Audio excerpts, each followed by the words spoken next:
Welcome everyone. Here at Vidyalankar, we are presenting deleted syllabus video for NEET 2024 students. So students, don't stay confused. While studying, be prepared and also follow this new syllabus pattern which we are presenting over here in today's video. Let's start with very first subject, that is physics.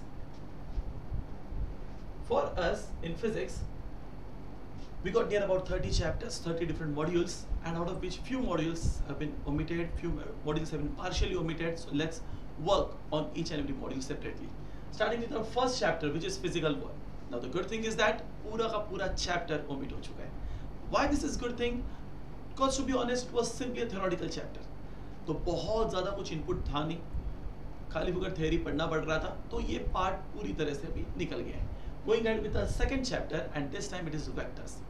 अब vectors में क्या क्या omit हुआ है? Position and displacement vector, general notation, equality, multiplication of vectors, थोड़ा सा null vector का part. अब यहाँ पे एक छोटा सा कंफ्यूजन वाला पार्ट है, सर मल्टीप्लिकेशन ओमिटेड है क्या? So it's not really like that. It's actually a scalar multiplication, as it's been mentioned, multiplication of vectors by real number. So it's not really a big part which has been omitted. Our suggestion, पूरा का पूरा chapter करना है, because certainly ये chapter का applications आपको बाकी काफी सारे चैप्टर्स पे लगने वाला है. Third chapter is units and measurements. Now for us, units and measurements have always been very important chapters.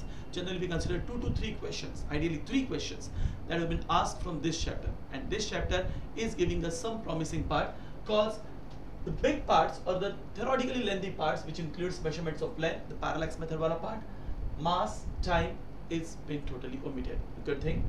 Accuracy and precision of measuring instruments. Now यहाँ पे जो मेजरिंग इंस्ट्रूमेंट्स से like vernier calliper and screw gauge, उनका accuracy and precision वाला part ही omit हो चुका है. जितना पार्ट आप लोग प्रैक्टिकल में कर रहे हो, जितना पार्ट आपको अबाउट दिस इंस्ट्रूमेंट्स पता है, हम लोग का सजेशन रहेगा you should know it, because वो वाला part as in terms of significant figures वगैरह लग सकता है. Going ahead with the next chapter, so we have like repeated first number again, and now we are on to a third chapter, which is motion in a straight line. Over here, graph for uniform accelerated motion and calculus in kinematics. Remember, calculus in kinematics is like core question which are dependent upon the derivatives and integration won't be asked in this exam. Also, the accelerated motion के जो graph related questions है वो करने की बहुत ज़्यादा ज़रूरत नहीं है. तो थोड़ा सा पार्ट, थोड़ा सा टाइम सेविंग पार्ट सर्टनली हम लोग को यहाँ पे मिल रहा है, थोड़ा सा रिलीफ हम लोग को ये चैप्टर से मिल रहा है. Motion in a plane, laws of motion which includes friction as well, motion in a plane for circular motion वाला part which we call as motion in a plane part 2. अब यहाँ से कुछ खास चीज ओमिट नहीं हुआ है, and so does work, energy and power. Each and every part, especially the laws of motion and work, power, energy, इनका कहीं ना कहीं भी तो रेफरेंस आते ही रहता है. तो अगर नाम के लिए यहाँ से एक आध दो छोटे छोटे पार्ट अगर हम लोग ओमिट कर भी दे तो भी आगे हम लोग को कोई ना कोई चैप्टर में इनका रेफरेंस लगेगा, एंड इसके लिए ये पूरे के पूरे चैप्टर आपको अच्छे से करने हैं. Motion in a plane which includes projectile motion as well as circular motion, यहाँ पे पूरा डायनामिक्स एंड मैकेनिक्स वाला पार्ट आएगा. Chapter number 8 is system of particles and rotational motion, a big chapter with specific weightage of nearly 2 to 3 questions. Once again यहाँ से momentum conservation, motion of center of mass and rolling motion. So rolling motion is certainly a big part that has got omitted. Motion of center of mass. So center of mass का concept है. It's not that कि center of mass निकल गया, because without that हम लोग parallel and perpendicular axis theorem पढ़ ही नहीं सकते. So center of mass is still there. लेकिन center of mass का specific motion ऐसा part अभी उसके ऊपर के questions नहीं आएंगे. And so does momentum conservation. आपको इन जनरल लॉ रूल पता होना चाहिए, लेकिन जो कोर क्वेश्चंस रहेंगे इनके ऊपर बेस्ड वो questions won't be asked from system of particles and rotational motion. Next chapter is gravitation. अब ग्रेविटेशन में अच्छी बात क्या है, जियो stationery satellite and polar satellite का कंसेप्ट अभी नहीं है. This is certainly good thing. I am not saying बहुत बड़ा पार्ट ओमिट हो चुका है, पर एक छोटा सा रिलीफ दिया है, बिकॉज ऑलरेडी ग्रेविटेशन काफी बड़ा टॉपिक है. न्यूटन्स लॉ, केप्लर्स लॉज के पास सैटेलाइट एंड उनके मोशन एनर्जी के ऊपर हम लोग को पढ़ना पड़ता है, तो ये थोड़ा सा रिलीफ हम लोग कह सकते हैं यहाँ पे मिल रहा है. मैकेनिकल प्रॉपर्टीज ऑफ सॉलिड्स, बहुत ज्यादा वेटेज वाला चैप्टर तो है नहीं, लेकिन उसमें से Poisson's ratio big thing I will say, because ये थोड़ा सा कंफ्यूजिंग पार्ट बनता है. Elastic energy and application of elastic behaviour of materials, यहाँ पे एक टिपिकल ग्राफ है, स्ट्रेस स्ट्रेन कर्व का पार्ट है. It's actually from engineering perspective very very very important part, but from medical perspective शायद उतनी ज़रूरत नहीं थी, इसके लिए ये वाला पार्ट अभी ओमिट हो चुका है। So you can actually remember कि इतना पार्ट हम लोग को नहीं करना है, but on the other hand Hooke's law and Young's modulus के सम्स आपको बहुत अच्छे से करने हैं। मैकेनिकल प्रॉपर्टीज ऑफ फ्लूइड्स, इसमें ओमिट हुए पार्ट में एक रेनॉल्ड्स नंबर करके पार्ट है। नाउ आई बिलीव ये नंबर का पार्ट इसके लिए ओमिट हुआ है क्योंकि नंबर को लेके काफ़ी अलग अलग बुक में कंफ्यूजन होता है। समवेयर उसका range for streamline and turbulent flow अलग दिया है, कुछ जगह पे अलग दिया है। सो शायद ये कंफ्यूजन ना हो, इसके लिए ये वाला पार्ट ओमिट किया गया है। तो सर ये पढ़ने का या नहीं पढ़ने का? आंसर इज यस, आपको ये पढ़ना है।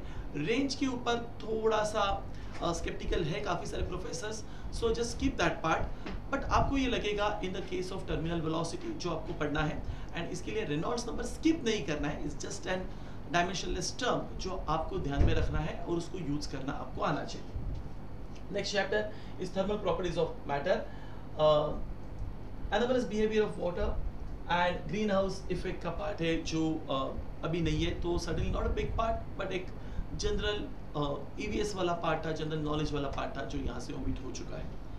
Next part is thermodynamics which includes second law के applications which have been omitted, जिसमें कार्नेट साइकिल आ गया, आपका हीट इंजन एंड रेफ्रिजरेटर आ गया। इसके क्वेश्चंस वैसे तो थे इजी, लेकिन फिर भी शायद कैलकुलेशन को लेके थोड़ा पार्ट कम कर दे और आपको थर्मोडायनामिक्स के फर्स्ट लॉ के ऊपर ज़्यादा फोकस आप रख पाओ, इसके लिए शायद ये वाला पार्ट ओमिट किया गया है। So heat pump, heat engine, Carnot cycle and refrigerator, this part has been omitted. Kinetic theory, no specific omission from here. Oscillation, oscillation से free force and damped oscillation omit हो चुका है, तो थोड़ा सा रिलीफ है हम लोग के लिए, कुछ damped oscillation चला गया है। काफी टाइम बच्चों का कंफ्यूजन रहता था, सर ये करना है नहीं करना है, इसके ऊपर के क्वेश्चंस तो खास आते नहीं, एंड ट्रू इसके ऊपर के बहुत ज्यादा क्वेश्चंस आज तक नीट में नहीं आए। So yes, damped oscillation is been omitted. Resonance का पार्ट, अब रेजोनेंस के एप्लीकेशन तो बाय डिफॉल्ट हम लोग प्रैक्टिकल में करने वाले हैं, भले वो ट्यूब वाला एक्सपेरिमेंट हो या फिर वो सोनोमीटर का एक्सपेरिमेंट हो, तो रेजोनेंस वाला पार्ट आता ही रहता है। बट रेजोनेंस के ऊपर जो कोर बहुत बड़ा एक्सप्लेनेशन था, थ्योरेटिकल एक्सप्लेनेशन था, वो भी करने की जरूरत नहीं है आपको। वेव्स में डॉपलर इफेक्ट, अब कुछ लोग ये सुन के सैड होने वाले हैं और कुछ लोग ये सुन के काफ़ी हैप्पी होने वाले हैं। Doppler effect is basically just mathematical part जो आपको अच्छे से मैथ सॉल्व करके करना है, बिकॉज फॉर्मूला तो टफ है नहीं, डायरेक्टली हम लोग फॉर्मूला अप्लाई करते हैं। मैथमेटिक्स में कभी कभी मिस्टेक हो जाता है, कभी कभी इसके सम्स लेंदी हो जाते हैं, तो बोर्ड लेवल के लिए या फिर जेई लेवल के लिए करना थोड़ा सा ईजी है, बट नीट वालों के लिए शायद एक टाइम कंज्यूमिंग पार्ट हो सकता था, तो इसके लिए डॉपलर इफेक्ट ये पूरी तरह से ओमिट हो चुका है। ये बहुत बड़ा पार्ट है अकॉर्डिंग टू मी। यहाँ पे एक हीट इंजन का पार्ट जो थोड़ा बड़ा पार्ट है, and now there is Doppler effect जो ओमिट हो चुका है, व्हिच एक्चुअली इम्पैक्ट करेगा आपके चैप्टर के स्टडी के ऊपर भी। Going ahead with, now let's enter the 12th standard वाला part from NCERT perspective. There is electric charges and field, जहाँ पे कूलम्ब्स लॉ, गॉस थ्योरम आ रहा है। ये चैप्टर जरा भी ओमिटेड नहीं है, लेकिन उसका जो सिस्टर चैप्टर है which is electric potential and capacitance, ये चैप्टर से आपको ओमिशन दिख रहा है। Free charge and bound charges वाला part and Van de Graaff generator, sir ये तो बहुत बड़ा कोई पार्ट नहीं है, ट्रू पूरा पूरा थ्योरेटिकल पार्ट है जो ओमिट हो चुका है। आई विल से it will save on your time on reading a lot theory, तो आप थ्योरेटिकल पार्ट के ऊपर थोड़ा कम फोकस रह के आप न्यूमेरिकल के ऊपर थोड़ा ज़्यादा फोकस रह सकते हो, आप डेरिवेशन एंड इक्वेशंस के ऊपर आप ज़्यादा मेहनत कर सकते हो, फॉर्मूला के ऊपर आपका मेहनत थोड़ा बढ़ सकता है। Surprising part is in current electricity, because यहाँ से carbon resistor colour code favourite part था ना, ये पार्ट ओमिट हो चुका है। ये पार्ट के लिए बहुत मेहनत करने की ज़रूरत थी नहीं, बट प्रोबेबली वो नंबर्स एंड कभी कभी जो सिंपल सा कन्फ्यूजन हो जाता है, कौन सा कलर कहाँ पे, B B B and G G का जो कन्फ्यूजन था, ये कन्फ्यूजन अभी नहीं होगा, cause there is the part carbon resistor is totally omitted. And साथ साथ में surprising happy potentiometer is been omitted. Potentiometer में काफ़ी बार बच्चों का कन्फ्यूजन होता हुआ दिखता है, अगर किसी का ये चैप्टर परफेक्ट हुआ है तो सर्टनली उसे बुरा लगने वाला है, but at the same time potentiometer का एक पार्ट ऐसा था जो पार्ट कुछ बच्चों का बहुत अच्छे से हो गया था, लेकिन काफ़ी सारे बच्चों का, आई एम सेइंग काफ़ी सारे बच्चों का कन्फ्यूजन वाला पार्ट था।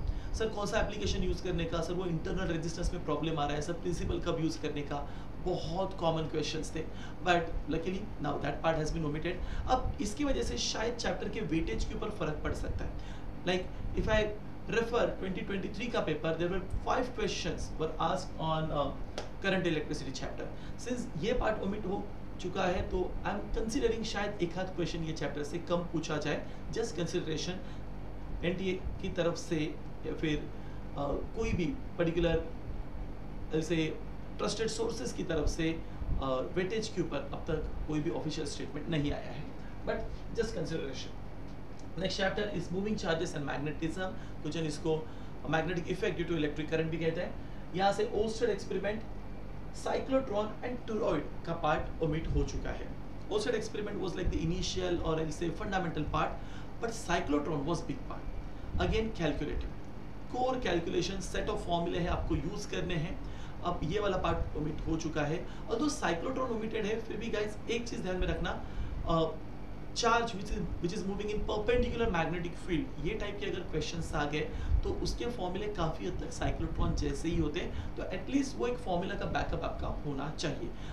You can avoid potential and kinetic energy वाले बड़े फॉर्मूले, but at least radius and velocity के फॉर्मूले आपको पता रहेंगे तो it's much better. Magnetism and matter comparatively easier chapter than the earlier few.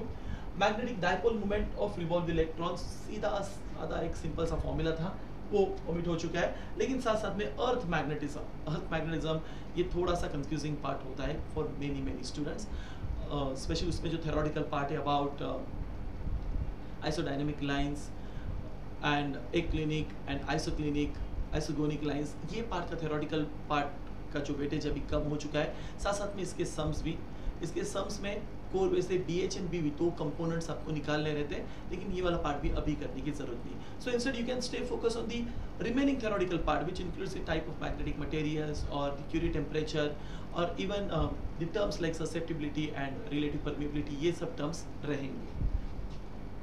Electromagnetic induction, LC oscillation, तो LC ऑसिलेशन में ना सिर्फ ऑसिलेशन वाला जो पार्ट है वो ओमिटेड है, LC सर्किट का पार्ट ओमिटेड नहीं है, ये सब लोग अच्छे से ध्यान में रखो।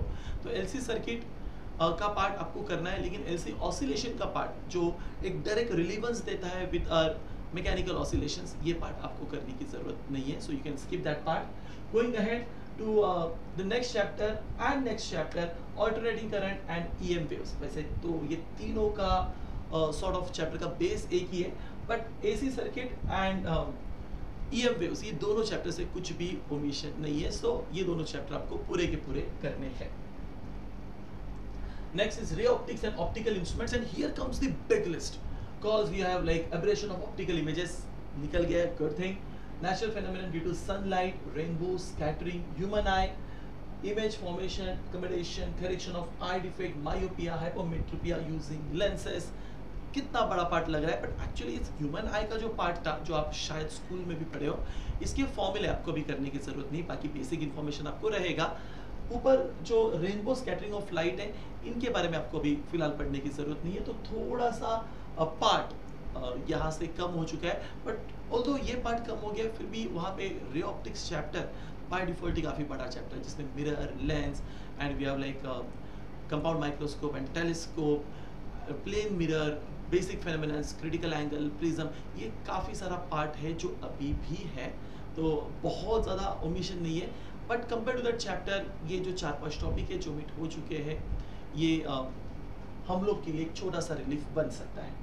Wave optics, proof of law of reflection and refraction using Huygens principle. अब वैसे तो ये थ्योरेटिकल पार्ट हो गया, इसके ऊपर नीट में कोई डायरेक्ट क्वेश्चन तो नहीं था, सो या सर्टेनली थोड़ा सा हम लोग कहेंगे कि थ्योरेटिकल पार्ट कम हो चुका है। ये part I am happy with this part. Resolving power of microscope and astronomical telescope, देखिए इनका जो मैग्नीफाइंग पावर का पार्ट है जो कि रे ऑप्टिक्स में है, वो अभी भी है। जस्ट जो रिजॉल्विंग पावर का पार्ट है, which are actually nothing but applications of diffraction of light, that part has been omitted, so mind it, ये वाला पार्ट आपने जरा भी नहीं पढ़ा तो भी चलेगा, बेसिक डाइफ्रैक्शन के फॉर्मूले बाय कर लीजिएगा, उसके आगे वाला part as in resolving power का पार्ट करने की जरूरत नहीं है, बिल्कुल नहीं है। ड्यूअल नेचर में से डेविसन जर्मर एक्सपेरिमेंट, अब इसके लिए एनटीए ने ये कहा है कि ये एक्सपेरिमेंट ओमिटेड है, तो आपको एक्सपेरिमेंट पढ़ने की जरूरत नहीं, लेकिन एक्सपेरिमेंट का जो कंक्लूजन है ये तो सबको पता होना चाहिए। सो क्या कंक्लूजन है सर ये एक्सपेरिमेंट का? कुछ नहीं, इतना ही कंक्लूजन है कि इलेक्ट्रॉन एक वेव है, इलेक्ट्रॉन डाइफ्रैक्शन शो कर सकते हैं, बस इतना कंक्लूजन आपको पता होना चाहिए। तो डेविसन जर्मर एक्सपेरिमेंट का conclusion was just that electron जो कि पहले मास थे, जे थॉमसन ने प्रूव किया था, वो डेविसन जर्मर के एक्सपेरिमेंट के बाद ये भी प्रूव हो गया कि वो वेव नेचर भी शो करते हैं बाय शोइंग द डायफ्रैक्शन, और इसी प्रिंसिपल के ऊपर इलेक्ट्रॉन माइक्रोस्कोप वर्क करते हैं। बस इतना एक जनरल नॉलेज रहेगा तो आपको अलग से ये पूरा एक्सपेरिमेंट करने की जरूरत जरा भी नहीं है। एटम्स में से एक्सरे वाला पार्ट, वैसे तो नीट लेवल पे कभी एक्सरे के क्वेश्चंस आए नहीं थे, बट अच्छा हो गया, अब ऑफिशियल स्टेटमेंट आ गया, तो continuous X-rays, characteristics X-rays, Moseley's law कुछ भी करने की जरूरत नहीं है, it's totally been omitted. Then next part is nuclei. Again, surprise. Nuclei was not a big chapter as such. बहुत छोटा सा कंस्टेंट चैप्टर था और उसको ना अभी काट छाट के और छोटा कर दिए। Isotope, isobar, isotones favourite part था, कुछ था नहीं खास पढ़ने को, चलो वो मिट हो चुका है। But the surprising part was radio activity जो कि बहुत बड़ा पार्ट था, near about 60% of this chapter was nothing but radio activity. तो ये पूरा का पूरा पार्ट यहाँ से ओमिट हो चुका है, जहाँ पे अल्फा बीटा गामा रेडिएशन का decay and at the same time radioactivity के law, talks about half life, mean life, number of half lives, काफ़ी अलग अलग टाइप के फॉर्मूले थे। एंड ये एक सरप्राइज आपको देखने को मिलेगा गाइज कि आप अगर PYQs देखोगे ना न्यूक्लियर चैप्टर के, तो ज़्यादातर क्वेश्चन तो रेडियो एक्टिविटी के ही मिलेंगे। तो ये साल आपको किसके ऊपर फोकस रहना है, तो आपको फोकस रहना है radius, volume and density of nucleus, and साथ साथ में mass defect, binding energy per nucleon, nuclear fusion fission, ये पार्ट के ऊपर। बड़ा पार्ट नहीं है, लेकिन अगर ये चैप्टर के जनरल वेटेज के जैसे 2 क्वेश्चन आ गए तो बहुत कम कंटेंट पढ़ के आपको 8 के 8 मार्क्स मिल सकते हैं। Last topic in my list is semiconductor electronics, जहाँ से एनर्जी बैंड्स, जो कि उसका एक फंडामेंटल पार्ट है, जहाँ पे पूरा का पूरा चैप्टर डिपेंड करता है। And next part which is transistor as an amplifier, switch, oscillator, पूरा का पूरा पार्ट ओमिट हो चुका है। एवरी ईयर एक क्वेश्चन तो ट्रांजिस्टर का था फिक्स्ड, ये हो गया वहाँ पे अभी एक वैकेंट जगह। तो ये चैप्टर्स है सेमीकंडक्टर इलेक्ट्रॉनिक्स से हमेशा 3 क्वेश्चन आए हैं, जिसके से एक क्वेश्चन जनरली लॉजिक गेट्स का रहेगा, एक ट्रांजिस्टर का और एक इनिशियल पार्ट का।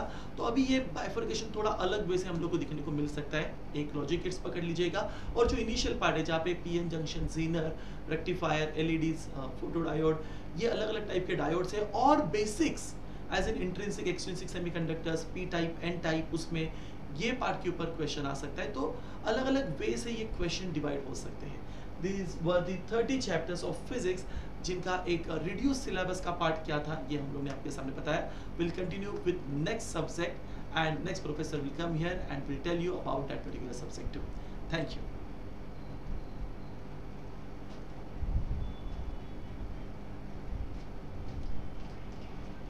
Sir,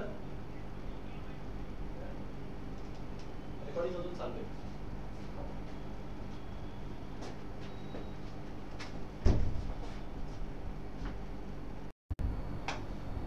Now we'll be starting with the biology part. So over here I have divided the biology into 2 sections, that is botany and zoology. So over here I have given the complete name of the chapters and the topic which has been deleted and the topics which has been added in that particular chapter.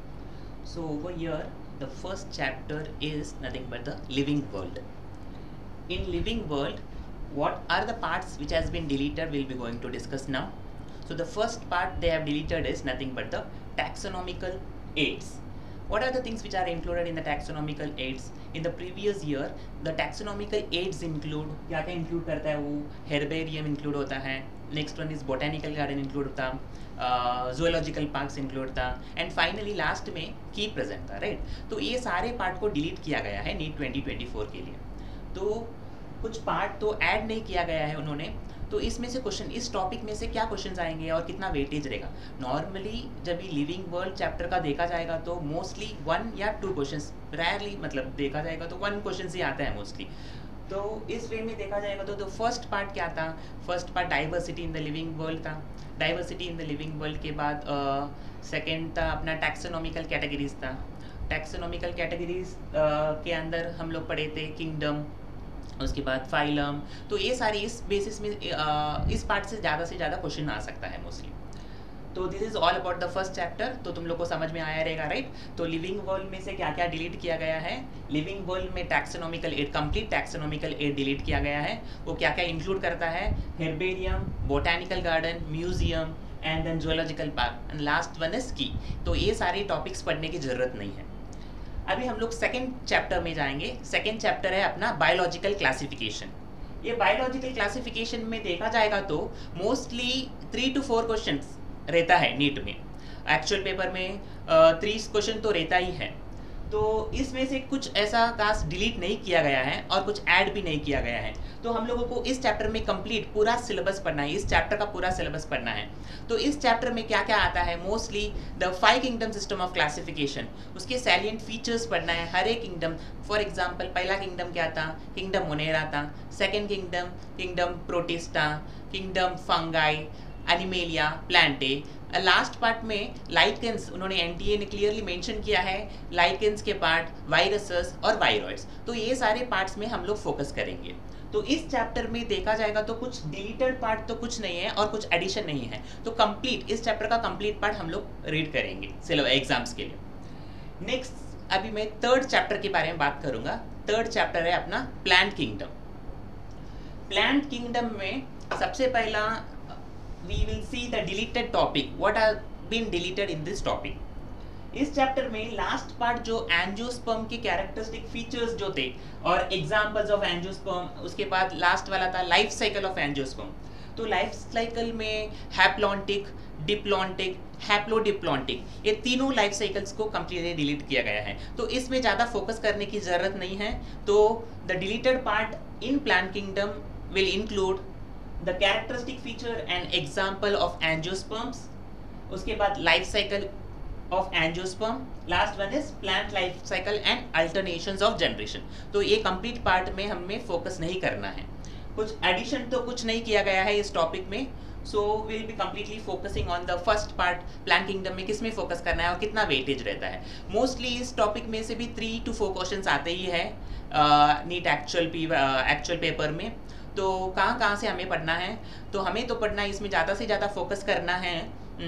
Classification system मैंने mention किया था, कीमोटैक्सोनॉमी क्या है, cytotaxonomy क्या है, natural system of classification, उसके बाद artificial system of classification. उसमें ज़्यादा फोकस करने के बाद हर एक प्लांट्स के जनरल फीचर्स, कैरेक्टरिस्टिक फीचर्स हमारे सिलेबस में मेंशन किया है उन्होंने। एल्गे को ग्रुप किया गया है, 3 एल्गे में ग्रुप किया है, ग्रीन एल्गे, ब्राउन एल्गे, उसके बाद रेड एल्गे, है ना। तो उसमें करेंगे फर्स्ट ग्रुप हो गया। सेकंड ग्रुप किस में था, सेकंड ग्रुप अपना था ब्रायोफाइट। तो ब्रायोफाइट के सारे इन डिटेल उसके एग्जाम्पल्स, उसमें ज़्यादा फोकस करेंगे। थर्ड पार्ट क्या था, थर्ड ग्रुप क्या था, टेरिडोफाइट्स और जिम्नोस्पर्म्स। तो सेम वे हर एक प्लांट ग्रुप इन डिटेल करेंगे। पहला मैं बोला था एल्गे पढ़ेंगे, उसके बाद ब्रायोफाइट, उसके बाद pteridophyte and then finally gymnosperms. ये चारों प्लांट्स को इन डिटेल हमें पढ़ना है और उसके कंप्लीटली एग्जाम्पल याद रखना है। तो मोस्टली इस चैप्टर में हमें एग्जाम्पल्स में ध्यान देना है। एग्जाम्पल्स, हर एक प्लांट का एग्जाम्पल, हर एक डिफरेंट। फॉर एग्जाम्पल अभी एल्गे का, ग्रीन एल्गे मैंने बोल रहा हूँ, एल्गे 3 पार्ट में डिवाइडेड है, 3 ग्रुप में डिवाइड किया गया है। एक हुआ ग्रीन एल्गे, एक हुआ ब्राउन एल्गे एंड थर्ड वाला हुआ रेड एल्गे। तो हर एक का एग्जाम्पल मोस्ट इंपॉर्टेंट है। तो इस चैप्टर में हम लोग कंप्लीटली एग्जाम्पल बेस्ड चैप्टर मान सकते हैं हम लोग, ठीक है। तो अभी हम लोग मूव हो जाएंगे नेक्स्ट चैप्टर में, that is morphology of flowering plants. तो इधर मेजर डिलीशन तो कुछ डिलीट नहीं हुआ गया है। अभी एडिशन के बारे में हम लोग जब बात करेंगे, जो प्रीवियस मतलब 2023 में तभी देखा जाएगा नॉर्मली पढ़ाया जाता है 4 फैमिलीज। वो 4 फैमिलीज अभी मेंशन नहीं किया गया है। अभी एनटीए ने क्लियरली मेंशन किया गया है ये चारों फैमिली, ये 4 to 5 फैमिलीज को इन डिटेल पढ़ाई करना है हमें। तो कौन कौन से 5 फैमिलीज या 4 फैमिलीज ऐड किया गया है हम लोग अभी देखेंगे। सबसे पहला फैमिली ऐड किया गया है फैमिली मैल्वेशिए। फैमिली मैल्वेशिए के बारे में इन डिटेल पढ़ना है। And then family Leguminaceae, family Cruciferae, family Gramineae and lastly family Compositae. तो ये चारों फैमिली मतलब मोस्टली जब भी हम लोग लेग्यूमिनेशिए इधर मेंशन किया है, Leguminaceae is nothing but family Fabaceae only. तो ऑलरेडी हम लोग ओल्ड एनसीईआरटी में फेबेशिए मेंशन किया है, तो उस फेबेशिए को पढ़ेंगे तो almost is nothing but the Leguminaceae only. तो मैं बोल सकता हूँ 4 फैमिली को इन एडिशन एक्स्ट्रा ऐड किया गया है, तो उसके बारे में हम लोग इन डिटेल पढ़ना है। तो अभी मेलवेशिया को जब मैं मेंशन करूंगा, Malvaceae is nothing but hibiscus family, ठीक है। अभी next Cruciferae, Cruciferae is nothing but family Brassicaceae भी बोल सकते हैं उसको, मस्टर्ड फैमिली। नेक्स्ट वाला ग्रामिने, ग्रामिने को मैं फैमिली पोएशिया बोलूंगा। लास्ट वन इज कॉम्पोसिटे, फैमिली कॉम्पोसिटे का क्या है, it is nothing but sunflower family. तो ये इसमें हमें इसके ऊपर ज़्यादा फोकस करना है, ये चारों फैमिलीज मेंशन किया है उन्होंने, तो हम लोग इसके ऊपर थोड़ा ज़्यादा फोकस करेंगे। तो मोस्टली मॉर्फोलॉजी तुम लोगों को पता ही है बॉटनी से ज़्यादा क्वेश्चन आता है, क्योंकि वेटेज एनटीए वेटेज ज़्यादा से ज़्यादा बॉटनी पार्ट को दिया जाता है as compare to that of zoology. तो morphology of flowering plant and sexual reproduction in flowering plant, ये दोनों कैसा है पता है, लिंकिंग टॉपिक्स हैं, उनमें से क्वेश्चंस मोस्टली रिलेटेड कर के पूछा जाता है। तो इधर भी मैं बोल सकता हूँ मोस्टली 4 to 5 क्वेश्चंस आराम से पूछा जा सकता है। अभी ऊपर से सिलेबस रिडक्शन हुआ है तो हम लोग इसको मान के चलेंगे 4 क्वेश्चन तो पक्का करके आएगा ही आएगा इस चैप्टर में से, तो हम लोग उस हिसाब से प्रिपेयर करेंगे, ठीक है। तो ये चैप्टर के बारे में तुम्हें समझ गया आई होप। तो I have told you that in case of morphology of flowering plant nothing has been deleted, they have added the families, extra 4 to 5 families they have added, and what we have to learn is nothing but the external morphology of root पढ़ना है, stem पढ़ना है, and then leaves, उसके modification भी याद रखना है हमें। तो ये सारे इसमें बहुत इंटेंसिवली तुम्हें याद रखना है। इन्फ्लोरेसेंस, हाँ और एक पॉइंट मुझे बताना था, इन्फ्लोरेसेंस के बारे में मेंशन किया गया है, सीड्स के बारे में, एंड फाइनली फ्रूट। तो इस चैप्टर के बारे में तुम लोगों को कुछ डाउट नहीं रहेगा, होप सो। तो I will be moving to the next chapter that is nothing but anatomy of flowering plant. जब भी मैं एनाटॉमी ऑफ फ्लावरिंग प्लांट के बारे में बात कर रहा हूँ, deleted topic in anatomy of flowering plant will be secondary growth के part. Secondary growth will be coming in the last. सबसे पहला एनाटॉमी ऑफ फ्लावरिंग प्लांट जैसे चैप्टर चालू होता है उसमें क्या क्या मेंशन किया रहता है। एनाटॉमी ऑफ फ्लावरिंग प्लांट में नॉर्मली टिश्यू सिस्टम आते हैं, प्लांट्स के सारे टिश्यूज, वही है मेरिस्टेमेटिक टिश्यू आता है, उसके बाद परमानेंट टिश्यू आता है। तो इन्होंने तो मेंशन किया है कि एनाटॉमी सिर्फ मेंशन किया है, मतलब एनटीए ने जो रिलीज किया गया है एनटीए का सिलेबस, उसमें anatomy and then they have mention that will study the anatomy of root, stems और लीव्स बोला गया है। लेकिन उन्होंने टिश्यू सिस्टम एकदम सिर्फ नाम मेंशन किया है, स्टार्टिंग में morphology and anatomy of tissue करके मेंशन किया है। अगर हमें बेस तो चाहिए ही चाहिए, कुछ भी अगर एनाटॉमी पढ़ रहे या मॉर्फोलॉजी पढ़ रहे या स्ट्रक्चरल ऑर्गेनाइजेशन एनिमल के केस में पढ़ रहे, तो हमें उस बेस के लिए सारे टिश्यू सिस्टम के ऊपर ज़्यादा फोकस रहना चाहिए। तो टिश्यू सिस्टम में मैंने मेंशन किया हूँ तुम लोगों को कि इसमें simple tissue that is nothing but the meristematic tissue के ऊपर पढ़ाई करना है, देन परमानेंट टिश्यू के ऊपर पढ़ाई करना है, एंड फाइनली उसके जनरल एनाटॉमी, मतलब एनाटॉमी ऑफ रूट हो गया, एनाटॉमी ऑफ स्टेम हो गया, एनाटॉमी ऑफ लीफ हो गया। ये तीनों part, dicot as well as monocot, दोनों पार्ट, तो दोनों पार्ट पढ़ाई करेंगे। सिर्फ लास्ट जो पार्ट गया है सेकेंडरी ग्रोथ में ज़्यादा फोकस नहीं किया जाएगा इस टॉपिक में। तो I hope nothing has been added in this topic, only the secondary growth part has been deleted. अभी हम लोग मूव हो जाएंगे next chapter, cell the unit of life. अभी मैं जब cell the unit of life mention कर रहा हूँ इधर, so over here nothing has been added और नथिंग हैज़ बीन डिलीटेड। तो मोस्टली स्टार्टिंग कहाँ से होता है ये chapter, cell the unit of life, cell theory है, राइट। सेल थियरी के बारे में दिया गया है इंट्रोडक्शन, उसके बाद नॉर्मल सेल्स है, नॉर्मल सेल्स यानी कि डिफरेंट टाइप्स ऑफ सेल्स के बारे में मेंशन किया गया है। दैट इज़ फर्स्ट वाला आता है प्रोकैरियोटिक सेल, उसके बाद आता है यूकैरियोटिक सेल, एंड देन उसके सारे सेल के ऑर्गेनल्स। तो इसमें से भी मोस्टली 2 to 3 क्वेश्चंस हम लोग उस हिसाब से प्रिपेयर करेंगे cell the unit of life chapter में से। तो ऑर्गेनल्स सारे अच्छे से प्रिपेयर करके जाना है हमें, right. So now we will move on to the next chapter that is nothing but chapter biomolecules. Biomolecules में भी nothing has been deleted and nothing has been added. So जो कुछ भी है सिलेबस में, जो कुछ भी है टेक्स्ट बुक में, वो सारे के सारे हम लोग पढ़ के जाएंगे। बायोमोलिक्यूल में स्टार्टिंग कहाँ से होता है चैप्टर, स्टार्टिंग में होता है for example how to analyse the chemical component inside a living cell, है ना। तो वहाँ से चालू होता है, उसके बाद क्या मेंशन किया गया है, उसके बाद सेकेंडरी मेटाबोलाइट्स के बारे में बोला गया है, उसके बाद स्ट्रक्चर्स ऑफ बायोमोलिक्यूल, कौन कौन से बायोमोलिक्यूल मेंशन किया है सिलेबस में, कार्बोहाइड्रेट के बारे में बताया है, प्रोटीन्स के बारे में बताया है, and then nucleic acids, lipids, तो इनके सारे के सारे इन डिटेल प्रॉपर्टीज स्ट्रक्चर सारे पढ़ के जाएंगे, right. And then finally last में जब भी एंजाइम के बारे में भी बताएगा हमें, राइट। एंजाइम्स के क्या है, एंजाइम्स के क्लासिफिकेशन सिस्टम, नॉमेनक्लेचर्स, उसके बाद the factor affecting the enzyme activity के बारे में मेंशन किया है। तो ये सब हम लोग इन डिटेल पढ़ के जाएंगे। बायोमोलिक्यूल्स में mostly 3 questions will be coming in the paper, NEET actual paper में 3 क्वेश्चन आराम से पूछा जाता है। तो I hope no doubt in biomolecules, right. अभी मैं नेक्स्ट चैप्टर में मूव कर रहा हूँ, that is chapter cell cycle and cell division. तो इधर भी जब मेंशन किया गया है cell cycle and cell division, nothing has been deleted, nothing has been added in this chapter. तो एंटायर सेल डिवीजन हमें करना ही करना है। 2 क्वेश्चन तो मान के चलो, 2 क्वेश्चन तो आराम से पूछा जाएगा ही जाएगा। तो सेल डिवीजन में हमें पढ़ना क्या है? सेल डिवीजन में हमें पढ़ना है for example the type of cell division. Cell division कौन कौन से हैं? एक तो हो गया माइटोसिस और एक हो गया मियोसिस, है ना।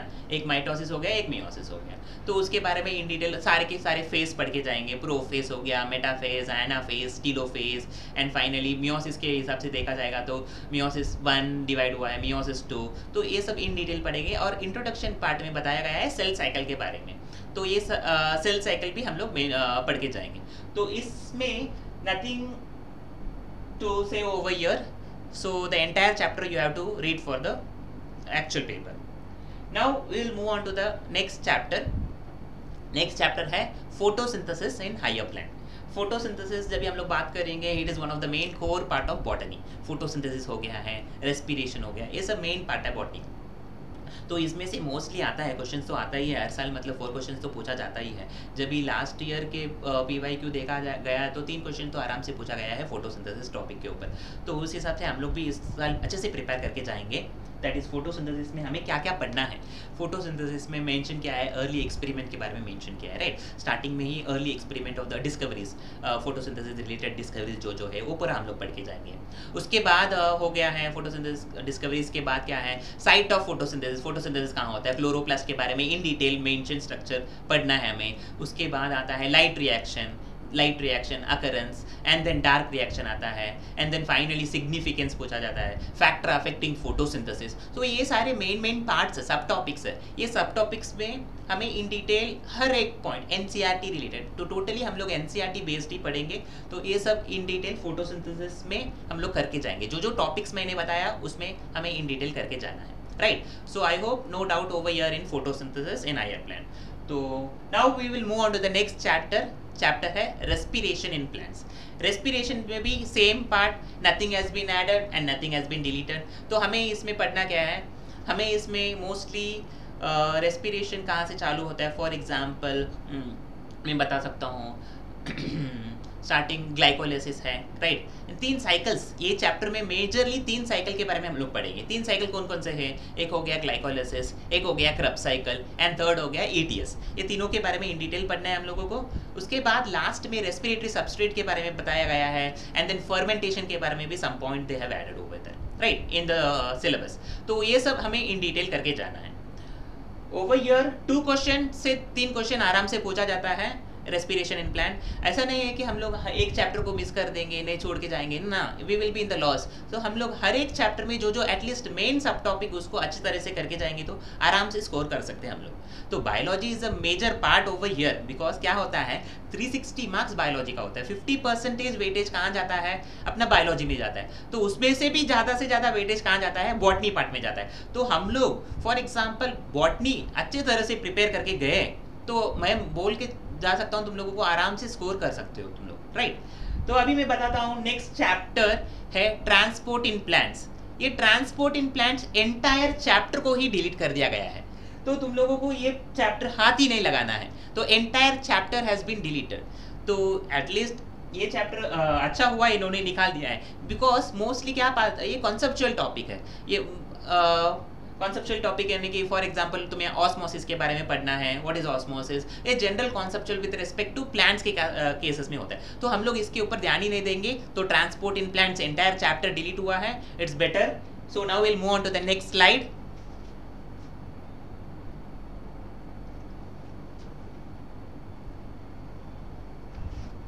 राइट, अभी नेक्स्ट चैप्टर है अपना चैप्टर मिनरल न्यूट्रिशन। अभी मिनरल न्यूट्रिशन भी अच्छा हुआ तुम लोगों को डिलीट हो गया है। एक्चुअली क्या होता है, इसमें बहुत सारे मिनरल आयंस के नाम याद रखना रहता है, एक्टिव ऑब्जर्प्शन कैसा होता है, पैसिव ऑब्जर्प्शन कैसा होता है, नाइट्रोजन साइकिल क्या है, तो we will not focus on to that part at all. तो ये complete chapter mineral nutrition delete हो गया है, राइट। सो अभी उसके बाद वाला चैप्टर है अपना plant growth and development. Plant growth and development में एक्चुअली उन्होंने डिलीट क्या किया गया है और ऐड क्या किया गया है। ऐड तो कुछ नहीं किया है, डिलीट है ना, लास्ट पार्ट जो डिलीट किया है, लास्ट पार्ट क्या था, लास्ट पार्ट था सीड डॉर्मेंसी था, उसके बाद वर्नलाइजेशन था, एंड फाइनली फोटोपीरियोडिज्म था। ये तीनों सब टॉपिक को डिलीट किया गया है। तो हम लोग इसमें से पढ़ना क्या है, हमें पढ़ना है पूरा स्टार्टिंग का पार्ट पढ़ना है। For example phases of growth था, right, different types of growth था, ज्योमेट्रिक ग्रोथ है, अरिथमेटिक ग्रोथ है, उसके ऊपर ज़्यादा फोकस करेंगे। उसके बाद आता है डिफ्रेंशिएशन का, कंडीशन फॉर ग्रोथ, ये भी इंपॉर्टेंट है, condition for growth, what are the condition which are required for the normal growth of the plant body, ये भी इसके ऊपर भी फोकस करना है। उसके बाद है डिफ्रेंशिएशन, डी डिफ्रेंशिएशन और री डिफ्रेंशिएशन, उसमें एग्जाम्पल मेंशन किया है, उसको अच्छे तरह से हम लोग करके जाएंगे। एंड लास्ट पार्ट है hormones, plant growth regulators, either it can be a promoter or it can be an inhibitor। तो सारे के सारे पार्ट पूरा कॉन्सेप्चुअल पार्ट है, तो हम लोग उसको अच्छी तरह से करके जाएंगे। मोस्टली 2 to 3 क्वेश्चंस आराम से पूछा जाता है इस टॉपिक में से, तो उस हिसाब से हम लोग प्रिपेयर करेंगे, राइट। तो प्लांट हार्मोन्स क्या क्या था, सबसे पहला ऑक्सिन था, उसके बाद cytokinin, gibberellin, ethylene, abscisic acid, ये पांचों हार्मोन्स अच्छे तरह से हम लोग प्रिपेयर करके जाएंगे, right. So over here nothing has been added, deleted part में फोकस ही मत करो, ऐड कुछ भी नहीं हुआ है, जो है वो अच्छे से करके जाना है, जो है मैंने अभी बताया हूँ तुम लोगों को, उसके ऊपर अच्छे से फोकस करो। अभी नेक्स्ट बॉटनी तो हमारा हो गया है, 11th का बॉटनी इधर कंप्लीट होता है चैप्टर 13 में। अभी मैं 14th चैप्टर मेंशन करूंगा, दैट इज 12th स्टैंडर्ड से आता है, बॉटनी का पार्ट है वो रिप्रोडक्शन इन ऑर्गेनिज्म। एकदम फर्स्ट इंट्रोडक्शन चैप्टर है ये, 12th स्टैंडर्ड के एनसीईआरटी में फर्स्ट इंट्रोडक्शन चैप्टर है रिप्रोडक्शन इन ऑर्गेनिज्म। ये reproduction in organism entire chapter delete हो गया है, तो इसमें तुम्हें बिल्कुल हाथ ही नहीं लगाना है रिप्रोडक्शन इन ऑर्गेनिज्म में। रहता है तो भी एक क्वेश्चन ही पूछा जाता है इसमें से, मतलब टाइप्स ऑफ रिप्रोडक्शन क्या होता है, एसेक्सुअल रिप्रोडक्शन, सेक्सुअल रिप्रोडक्शन, तो हम लोग इसमें ध्यान ही नहीं देंगे। कंप्लीट चैप्टर डिलीट हो गया तो will not look at this chapter at all. अभी मैं बोल रहा हूँ next chapter, sexual reproduction in flowering plant, one of the most important chapter मैं बोल सकता हूँ, मोस्ट इंपॉर्टेंट चैप्टर, क्योंकि इस पार्ट में से भी सेम देखो, कुछ पार्ट डिलीट भी नहीं हुआ है, कुछ ऐड भी नहीं हुआ है, तो हमें इसमें करना क्या है, हमें इसमें एंटायर चैप्टर अच्छे से एनसीईआरटी बेस्ड, एनसीईआरटी अच्छे से रिवाइज करके जाना है। तो मोस्टली स्टार्टिंग पार्ट क्या है sexual reproduction in flowering plant में, मैंने अभी बताया था, इसके पहले भी तुम लोग को बताया था कि sexual reproduction in flowering plant और मॉर्फोलॉजी, मतलब बॉटनी का इंपॉर्टेंट पार्ट है, उसमें से ज़्यादा क्वेश्चन पूछा जाता है। ज़्यादा question in the sense 4 question से 4 to 5 क्वेश्चन आराम से आ जाते हैं दोनों चैप्टर को मिला के। तो मैं बोल रहा हूँ sexual reproduction in flowering plant में ना, स्टार्टिंग में फ्लावर के बारे में इंट्रोडक्शन दिया गया है, राइट। उसके बाद मेल रिप्रोडक्टिव पार्ट के बारे में androecium, female reproductive part gynoecium, multicarpellary ovary, syncarpous ovary, ये सब इन डिटेल करके जाना है। Example see, example is most important, we have to read the example, we have to write the example again and again, so it will be very helpful, so that you will not forget this example, ठीक है। तो अभी मैं इस part में क्या बोलूँगा, nothing has been added, right. So next part क्या था, उसमें रिप्रोडक्शन फर्टिलाइजेशन है, राइट। फर्टिलाइजेशन होने के बाद पॉलिनेशन है, पॉलिनेशन, उसके बाद डबल फर्टिलाइजेशन प्रोसेस है, एंड देन फाइनली एंड में सीड के बारे में थोड़ा इंट्रोडक्शन दिया है उन्होंने, सीड वायबिलिटी के बारे में मेंशन किया है लास्ट पैराग्राफ में, पॉली एम्ब्रियोनी है, तो इसके ऊपर हम लोग ज़्यादा से फोकस करेंगे। तो मोस्टली 4 क्वेश्चन, तो 4 क्वेश्चन के हिसाब से प्रिपेयर करके जाना है इस चैप्टर में।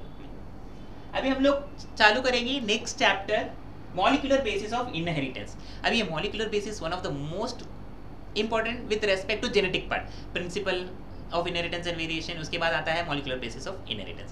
अभी ये molecular basis of inheritance students को बहुत मतलब ज़्यादा डिफिकल्ट लगता है ये चैप्टर, मतलब आगे का पार्ट तो आराम से समझ में आ जाता है, स्ट्रक्चर ऑफ डीएनए कैसा है क्या है करके, एंड वाला पार्ट में बहुत सारा कंफ्यूजन क्रिएट हो जाता है, कभी लैक ऑपेरॉन के बाद, लैक ऑपेरॉन में क्या होता है, कैसा कौन कौन से जीन्स रहते हैं, तो हमें एकदम पीरियडिकली पढ़ना है। स्टार्टिंग क्या है इस चैप्टर का, स्टार्टिंग आता है डिस्कवरी ऑफ डीएनए, मतलब the search for genetic material. Search for genetic material में एक्सपेरिमेंट्स के बारे में मेंशन किया है, वो सारे एक्सपेरिमेंट एक्सपेरिमेंट्स अच्छा पढ़ के जाएंगे, मतलब ट्रांसफॉर्मिंग प्रिंसिपल है ग्रिफिथ का। उसके बाद आता है सेकंड वाला बायोकेमिकल कैरेक्टराइजेशन आता है। थर्ड वाला आता है the unequivocal proof which was given by Alfred Hershey and Martha chase. उन्होंने क्या मेंशन किया है, DNA is the genetic material. तो ये सारे एक्सपेरिमेंट में थोड़ा फोकस करेंगे। उसके बाद आता है इस चैप्टर में क्या आता है, सर्च आरएनए वर्ल्ड के बारे में बहुत मेंशन किया है।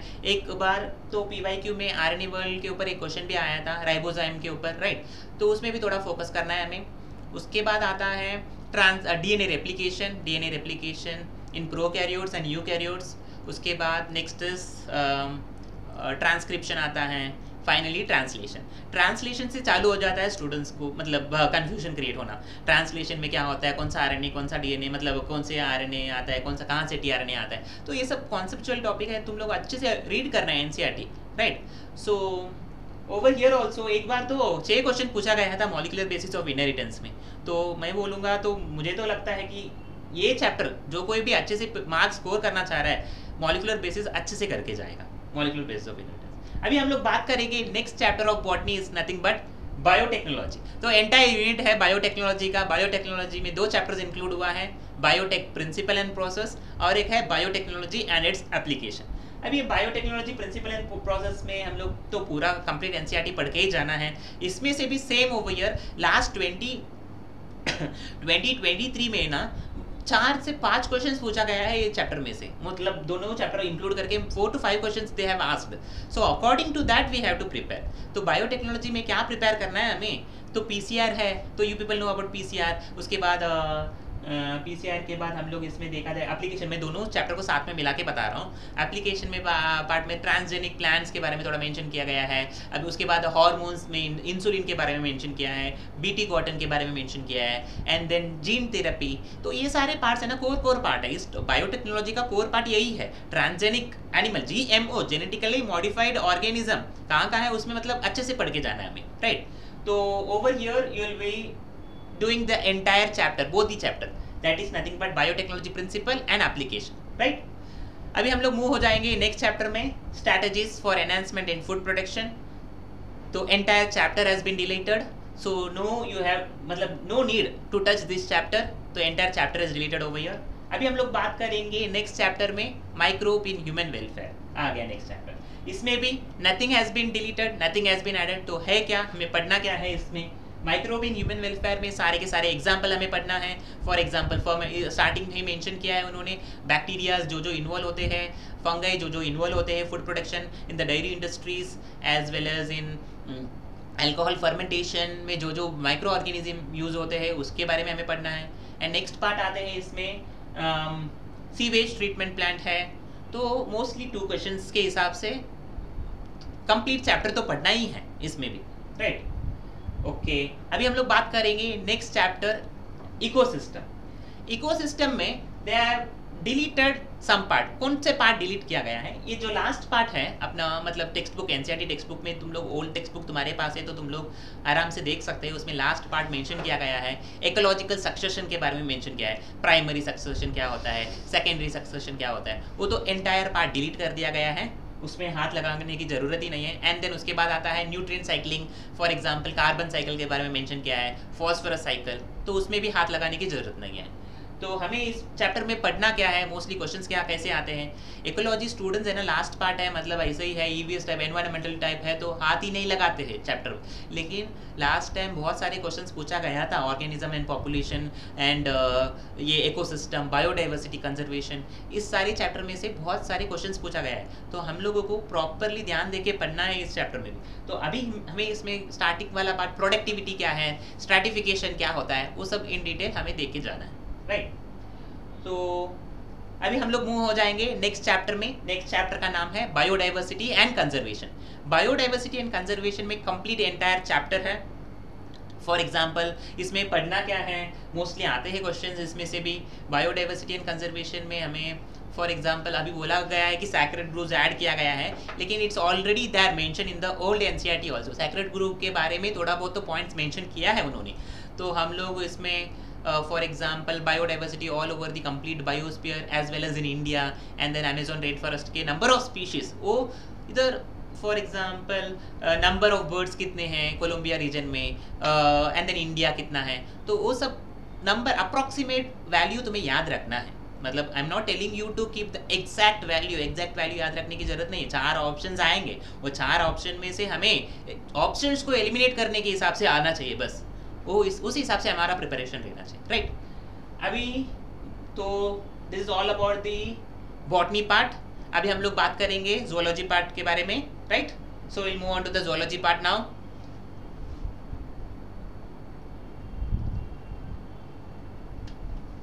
यस, तो ज़ूलॉजी में सबसे पहला वाला है एनसीईआरटी 11th एनसीईआरटी में सबसे पहला चैप्टर है ज़ूलॉजी का एनिमल किंगडम। एनिमल किंगडम में मैं इधर मेंशन किया हूँ nothing has been deleted and nothing has been added. तो हमें पढ़ना क्या है, सारे के सारे फाइलम्स पढ़ना है। इसमें टोटली 10 फाइलम्स है। इधर भी सेम मैंने जैसा प्लांट किंगडम में एग्जाम्पल बोला था वैसे ही एनिमल किंगडम में एग्जाम्पल मोस्ट इंपॉर्टेंट है। स्टूडेंट्स अच्छे से एग्जाम्पल प्रिपेयर करके जाना है। फॉर एग्जाम्पल तुम लोगों को scientific names of the organism भी पता रहना चाहिए। ब्रैकेट में मेंशन किया है, हर एक का कॉमन नेम दिया है एनसीईआरटी में, उसके बाजू में साइंटिफिक नेम भी मेंशन किया है। हमें साइंटिफिक नेम भी आना चाहिए, साथ साथ कॉमन नेम भी याद रहना चाहिए उस पर्टिकुलर एनिमल का। तो सारे 10 के 10 फाइलम्स है, मतलब है ना। तो टोटली फाइलम पोरीफेरा से चालू होता है, right, and then phylum chordata तक जाता है, राइट। कंप्लीट फाइलम हम पढ़ के जाएंगे इसमें। Mostly 3 questions with respect to example point of view. अभी हम लोग बात करेंगे नेक्स्ट चैप्टर है अपना स्ट्रक्चरल ऑर्गेनाइजेशन इन एनिमल। इसमें बहुत बड़ा कंफ्यूजन था, क्या डिलीट किया गया है, क्या ऐड किया गया है करके। अभी तक एनटीए ने क्लियरली मेंशन, नोटिस आया है, एनटीए ने क्लियरली बताया गया है इंसेक्ट का भी पढ़ना है हमें और फ्रॉग का भी पढ़ना है। इंसेक्ट यानी कि स्टैंडर्ड 11th में एक ही इंसेक्ट मेंशन किया गया है एनसीईआरटी के टेक्स्ट बुक में, वो है इंसेक्ट अपना कॉकरोच। तो हम लोग कॉकरोच के बारे में भी कंप्लीट पढ़ के जाना है हमें, और फ्रॉग के बारे में इन डिटेल पढ़ के जाना है। तो इस चैप्टर में एक्स्ट्रा एडिशन क्या हुआ है, फ्रॉग की एडिशन हुआ है। देखा जाएगा तो लास्ट ईयर तक फ्रॉग नहीं था, कॉकरोच ही था। अभी एक्स्ट्रा एडिशन फ्रॉग हुआ है। तो इसमें ऐसा नहीं है कि हम लोग कॉकरोच नहीं पढ़ के जाएंगे, सिर्फ फ्रॉग पढ़ के जाएंगे, नहीं। एनसीईआरटी ने क्लियरली मेंशन, मतलब एनटीए ने क्लियरली मेंशन किया गया है कि कॉकरोच भी आएगा of an insect as well as frog भी मेंशन किया उन्होंने। तो हम लोग ये सारे एनिमल के, मतलब ये 2 एनिमल के कंप्लीट मॉर्फोलॉजी पढ़ के जाएंगे, एनाटॉमी, सिस्टम्स पढ़ के जाएंगे, कौन कौन से सिस्टम्स रहता है इनके बॉडी में। सर्कुलेटरी सिस्टम हो गया, रिप्रोडक्टिव सिस्टम हो गया, एक्सक्रीटरी सिस्टम हो गया। सो ये सारे सिस्टम्स, रेस्पिरेटरी सिस्टम्स हो गया, ये सारे सिस्टम्स अच्छी तरह से पढ़ के जाएंगे। तो mostly 2 to 3 questions can be asked in this chapter structural organisation in animal. अभी नेक्स्ट चैप्टर है अपना major chapter, that is digestion and absorption, but the other part is the entire chapter has been deleted. Digestion and absorption, the complete chapter has been deleted. So no need to touch this chapter while reading. Okay. उसके बाद वाला chapter है अपना breathing and exchange of gases है। Breathing and exchange of gases, nothing has been deleted, nothing has been added. So इसमें पढ़ना क्या है, सो मोस्टली है ना फिजियोलॉजिकल पार्ट में से क्वेश्चंस आता है, लेकिन बहुत कम आता है एज कंपेयर टू बॉटनी में। बॉटनी के हिसाब से जब भी कंपेयर करेंगे ना, जूलॉजिकल पार्ट में बहुत कम आता है। तो मैं बोल रहा हूँ इधर breathing of exchange of gases में हमें क्या पढ़ना है, स्टार्टिंग के एनिमल्स जो मतलब रेस्पिरेटरी दिखाते हैं, respiration in case of all the lower animal, invertebrates के केस में, किंगडम एनिमलिया में तो इन डिटेल मेंशन किया गया है उनका रेस्पिरेटरी सिस्टम क्या है, सर्कुलेटरी सिस्टम क्या है करके। लेकिन इस चैप्टर में human breathing, that is breathing system completely करके जाएंगे हम लोग। ओके, तो now will move on to, और डिसऑर्डर्स भी कुछ है तो वो भी ऐड कर लेना, मतलब एंड में है, वो भी प्रिपेयर करके जाना है हमें। अभी हम लोग बात करेंगे next chapter locomotion and movement के बारे में। इसमें पढ़ना क्या है, सेम है एनसीईआरटी में जो कुछ भी मेंशन किया है लोकोमोशन एंड मूवमेंट चैप्टर में से, वो कंप्लीटली थरली हम लोग करके जाएंगे सारे के सारे। फर्स्ट वाला है मस्कुलर सिस्टम, उसके बाद आता है स्केलेटल सिस्टम। मस्कुलर सिस्टम में contraction and relaxation of muscles के बारे में पढ़ के जाएंगे, कौन कौन से आयन्स इन्वॉल्व है कॉन्ट्रैक्शन करने के लिए, इंडिविजुअल यूनिट को क्या बोला जाता है, तो हर एक का नाम एनसीईआरटी में स्पेसिफिकली मेंशन किया गया है। तो एनसीईआरटी प्रॉपरली रीड करेंगे हम लोग लोकोमोशन एंड मूवमेंट के लिए। लास्टली इसमें स्केलेटन सिस्टम में नंबर ऑफ बोन्स के बारे में इन डिटेल पढ़ के जाना है। फॉर एग्जांपल एक्सियल स्केलेटन में कितना नंबर ऑफ बोन्स होता है, एपेंडिकुलर में कितना होता है, एपेंडिकुलर में कौन कौन से बोन्स इंक्लूड होते हैं, गर्डल कहाँ इंक्लूड होता है एपेंडिकुलर में कि एक्सियल में, उसमें नंबर ऑफ बोन्स कितने हैं। तो नंबर ऑफ बोन्स के बारे में इन डिटेल हम लोग इस चैप्टर में कंप्लीटली पढ़ के जाना है। ओके तो nothing has been deleted, nothing has been added. Same way हम लोग बॉडी फ्लूइड में भी देखा जाएगा तो कुछ भी डिलीट नहीं हुआ है और कुछ ऐड भी नहीं किया गया है, तो एंटायर चैप्टर हमें पढ़ के जाना ही है। Next same as that of excretion भी, that is nothing but excretory product and elimination में भी वही है, वही केस है, कुछ नहीं डिलीट हुआ है और कुछ एडिशन भी नहीं किया है, एंटायर चैप्टर पढ़ के जाना है। तो इसमें मोस्टली क्वेश्चंस कैसे आते हैं और क्वेश्चंस कितने आते हैं, मैं बोलूँगा इसमें 2 to 3 क्वेश्चंस आएंगे। बॉडी फ्लूइड में 2 क्वेश्चंस आ सकते हैं, locomotion excretory product and elimination में 3 क्वेश्चंस आ सकते हैं, वेरी हो सकता है। अगर कभी कभार लोकोमोशन एंड मूवमेंट में 3 क्वेश्चन पूछा गया है तो इसमें कम हो सकता है बॉडी फ्लूइड में। तो लास्ट वाला जो फिजियोलॉजिकल पार्ट में ना, they can arrange the question over here and there. तो क्वेश्चंस के हिसाब से देखा जाएगा तो physiological part and it's very easy part. जब बॉटनी के हिसाब से कंपेयर करेंगे, मतलब बहुत कुछ याद रखना है इसमें, ऐसा नहीं है। हम लोग human body in related system को रिलेट करके कोरिलेट करके हम लोग आराम से पढ़ाई कर सकते हैं। तो इसमें हम लोग इधर तक पढ़ेंगे, ओके एक्सक्रीटरी प्रोडक्ट तक। I hope you have no doubt. अभी मैं बात करूंगा न्यूरल कंट्रोल एंड कोऑर्डिनेशन के बारे में। ये न्यूरल कंट्रोल एंड कोऑर्डिनेशन में एक्चुअली उन्होंने क्लियरली मेंशन नहीं किया है, उन्होंने मेंशन नहीं किया है कि रिफ्लेक्स ऑर्गन के बारे, रिफ्लेक्स एक्शन के बारे में और सेंस ऑर्गन के बारे में मेंशन नहीं किया है, तो हम लोग भी उसको हाथ नहीं लगाएंगे। तो रिफ्लेक्स एक्शन में हाथ नहीं लगाएंगे, उसके बाद सेंस ऑर्गन आ गया, आइस मेंशन किया गया था लास्ट ईयर सिलेबस में, ईयर मेंशन किया गया था, तो उसमें हाथ ही नहीं लगा। तो हमें पढ़ना क्या है, द नर्व इम्पल्स के बारे में पढ़ना है, स्टार्टिंग में स्ट्रक्चर ऑफ न्यूरॉन के बारे में पढ़ना है, उसके बाद नर्व इम्पल्स कैसा कंडक्ट होता है, कैसा ट्रांसमिट होता है, तो इसके बारे में हम लोग इन डिटेल पढ़ेंगे, right. So over here also same way I have told you the question number of questions will vary from 2 to 3. अभी हम लोग नेक्स्ट स्लाइड में जाएंगे। Okay this is the last slide. इसमें नेक्स्ट चैप्टर है अपना 9th chapter, कौन सा है, chemical coordination and integration. Chemical coordination and integration में nothing has been deleted, nothing has been added. So how to prepare for this chapter, complete NCERT based ही है।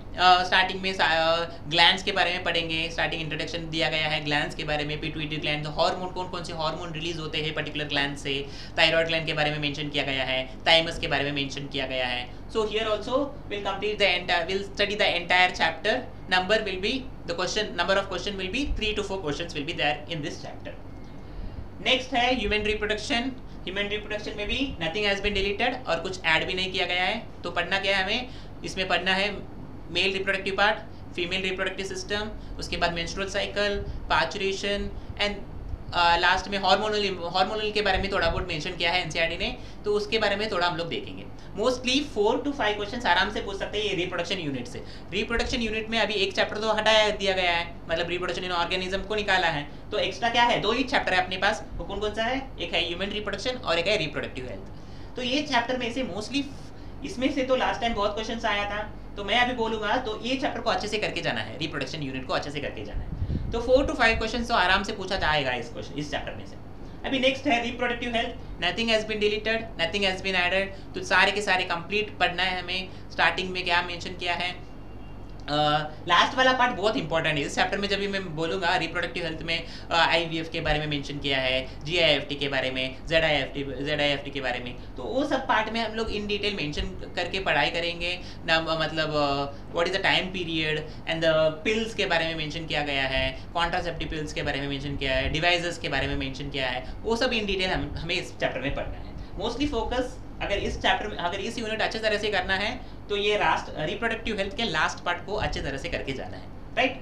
अभी हम लोग मूव हो जाएंगे नेक्स्ट चैप्टर में। नेक्स्ट चैप्टर है अपना principal of inheritance and variation. तो ये तो जेनेटिक्स का फर्स्ट चैप्टर ही है। जेनेटिक्स का फर्स्ट चैप्टर क्या है, principle of inheritance and variation. इस चैप्टर में same nothing has been deleted, nothing has been added. मैं बोलूँगा 4 क्वेश्चन तो पक्का है ही है इस चैप्टर में से, principal of inheritance and variation में। तो किस पार्ट में से आएगा, स्टार्टिंग में reasons for Mendel success, Mendelian inheritance अच्छे से पढ़ना है। उसके बाद अपार्ट फ्रॉम मेंडेलियन इनहेरिटेंस क्या क्या है, कोडोमिनेंस है, देन मल्टीपल एलिलिज्म है, प्लियोट्रोपिज्म है, उसके बारे में ज़्यादा फोकस करके पढ़ाई। एग्जाम्पल भी इसमें थोड़ा बहुत है, वो भी याद करके जाना है हमें। एंड देन लास्ट मुझे मेंशन करना इधर म्यूटेशन थियरी है, म्यूटेशन थियरी, ओके, उसके बारे में भी थोड़ा देखेंगे। फाइंड सेक्स डिटर्मिनेशन पार्ट, ये भी बहुत इंपॉर्टेंट पार्ट है। सेक्स डिटर्मिनेशन को अच्छे से करके जाएंगे। इसमें से भी सेक्स डिटर्मिनेशन से मोस्टली क्वेश्चंस आता है। हाँ, over here also same number of question will be 4 to 5 questions will be there. अभी तो तुम्हें मतलब सेक्शन ए सेक्शन बी के हिसाब से देखा जाएगा तो अभी तो टोटल 100 क्वेश्चंस है टोटली अगर अटेम्प्ट तो 90 करना है लेकिन 100 क्वेश्चन है, उस 100 क्वेश्चन में अभी नंबर ऑफ क्वेश्चन भी इंक्रीज हो सकता है। प्रिंसिपल का क्वेश्चन बट जोलॉजी पार्ट में एक्स्ट्रा 1-2 क्वेश्चन ऐड कर सकते हैं वो, राइट। अभी नेक्स्ट चैप्टर है अपना चैप्टर इवोल्यूशन। इवोल्यूशन में भी nothing has been deleted, nothing has been added. तो इवोल्यूशन में स्टार्टिंग से हम लोग को पढ़ना है, सारे थियरीज पढ़ना है। थियरीज में क्या क्या आएगा, थियरी ऑफ कैटास्ट्रोफिज्म आता है, थियरी ऑफ कैटास्ट्रोफिज्म के बाद बहुत सारे थियरीज है ना, theory of for example A biogenesis है, बायोजेनेसिस है, उसके बारे में थोड़ा अच्छे से करके जाना है। उसके बाद यूरे मिलर का एक्सपेरिमेंट, एंड देन फाइनली उसमें मिसिंग लिंक्स है, कनेक्टिंग लिंक्स है। मोस्टली क्वेश्चंस कौन सा पार्ट से आता है, होमोलॉगस ऑर्गेन, एनालॉगस ऑर्गेन, यानी कि एविडेंसेस ऑफ इवोल्यूशन से, उस पार्ट से मोस्टली क्वेश्चंस आते हैं इस चैप्टर में से।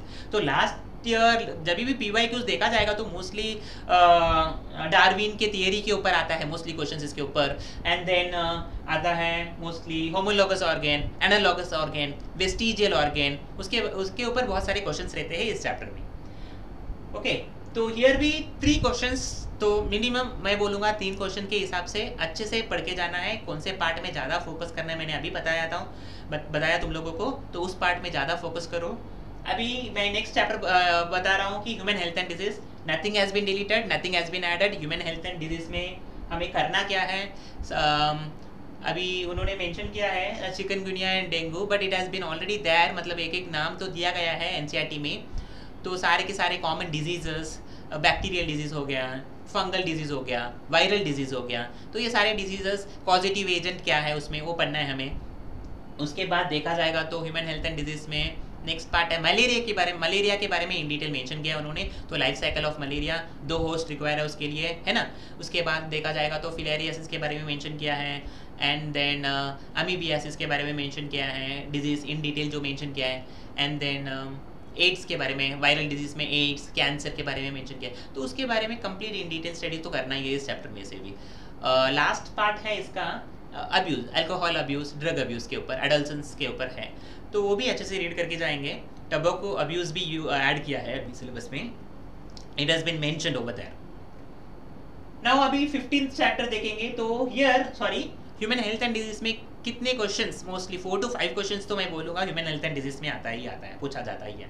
एंड ड्रग्स के बारे में भी, हाँ ड्रग्स भी मोस्ट इंपॉर्टेंट है ह्यूमन हेल्थ एंड डिजीज़ में। कौन कौन से ड्रग्स है, सेडेटिव्स है, एनाल्जेसिक्स है, एंड देन कैनाबिनॉइड्स है, ओपियोइड्स है, ये सारे ड्रग्स के ऊपर भी थोड़ा रिवाइज करके जाएंगे। उसके बाद है organism and population. Organism and population, here also they have not deleted anything, they have not added anything. तो what we have to read? We have to read the organism and environmental part, starting का part. उसके बाद आता है population, and then populations के बाद अपना ये mention किया है association of organism, यानी कि पैरासाइटिज्म मेंशन किया है, सिम्बायोटिक एसोसिएशन है, म्यूचुअलिज्म है, कमेंसलिज्म है। तो ये सब इन डिटेल पढ़ के जाएंगे। Mostly I am saying you again over here, organism and population में students ignore that chapter. Organism population हो गया, लास्ट के environmental issue, biodiversity and conservation, उसको तो इग्नोर करते हैं स्टूडेंट, लेकिन मैं बोलूँगा इसको भी इग्नोर करना, हर एक चीज़ को इंपॉर्टेंट लेके उसके हिसाब से हमें प्रॉपर्ली स्टडी करना है। तो here also we have to completely deal the entire chapter organism and population. और लास्ट चैप्टर है अपना environmental issue, the complete chapter has been deleted, so no need to touch that chapter. So I hope we have completed the entire portion for biology. I hope you have understood very well. So all the best for your exam, do well. Chalo, bye bye.